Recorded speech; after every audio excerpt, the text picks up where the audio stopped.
it's Jackie Lee here from mywhamlife.com, and today I want to ask you a question. This is something I've been thinking about for the last few days, and I want to ask you too. Are you living your life on purpose or out of habit? It's a question, right? So in case you don't know what I'm talking about, some of these crazy things that I'm going on about, let me give you an example, okay? Here's the situation. Your kid's asleep, it's evening, and you are ready to relax. You've got a drink of whatever you like to drink and a good book in your hand, and you lay down on the couch, sinking into this wonderful book. And all of a sudden, the phone rings. What do? Do you jump up and get the phone? I bet you do. The thing is that your intention, your purpose in that moment was to sit there and enjoy a wonderful book. So why are you getting the phone? Habit. Habit. Pure and simple habit. Because when the phone rings, you answer it, right? It's what you've always done. I mean, how many times has somebody else in the house been busy or had their hands occupied and the phone rings and they say, hey, can you get that? Because when the phone rings, you answer it. But, do you have to? No, you don't have to. You can make a choice whether you answer the phone or not. You can decide to hear the phone ring and not get it. Carry on with your reading of your book. Yes, of course, this telephone example is applicable to much bigger situations and in any situation, actually. Because if you think about it, 99% of the time, we're just walking through this world on autopilot. How many times do you drive to Walmart the exact same way? How many times do you drive to your kids' swimming lessons the exact same way?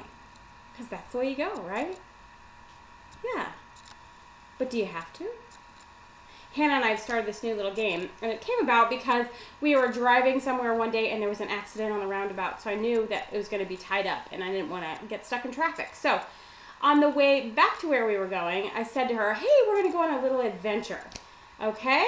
And she was like, all right, cool. And then we just went a different way that we'd never gone. I wasn't exactly sure where that road was going to come out, but I figured it would come out somewhere near where we wanted to be, and it would all be good. And it was.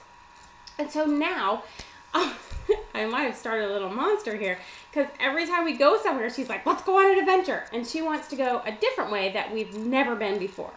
And, there really is only so many ways you can get to the same places all the time.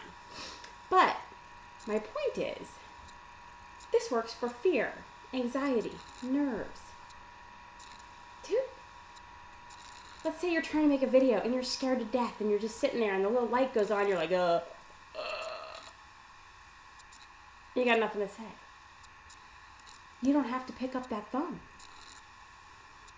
You don't have to pick up the phone. Use the telephone example as a muscle memory for yourself. Remember, do it once. When the phone rings, just don't answer it. Just continue doing what you were doing. Be on purpose.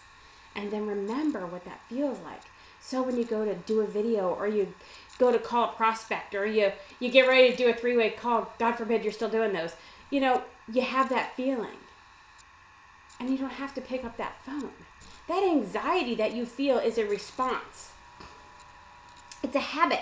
In the very beginning, something bad probably happened to you when you did something similar. And then you've generalized that to everything. Don't pick up the phone. And if that don't pick up the phone thing doesn't quite work for you, it works a little bit, but you're still freaking out, try this, okay? This is super fun, okay? I'm not going to worry about that right now. I'm going to worry about that tomorrow. Try it. So your little light goes on your video. You're freaking out. You're not as bad as you were because you decided not to pick up the phone. But it's still there. And you just say to yourself, I'm just going to worry about this tomorrow. Or I'm going to worry about it after my video is done. Or after this phone call. I'm going to worry about that. Because really, making a video is not going to kill you. Picking up the phone is not going to kill you. You can worry about it later. Oh, it is the most freeing thing when you can decide how you're going to feel, how you're going to react, and then do it. It's pretty exciting. So, it's really easy to get stuck in rote mode through the day. So here's one other little fun thing that I've started doing this week, and it's been super duper helpful. I just got a new smartphone. And so I downloaded this cool little app. It's called Zazen Light. I don't know. But what it is it's a mindfulness bell.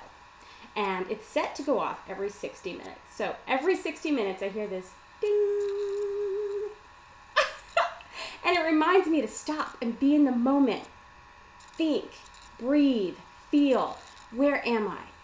Am I just being a habitual automated driver in my life? Or am I really in the moment?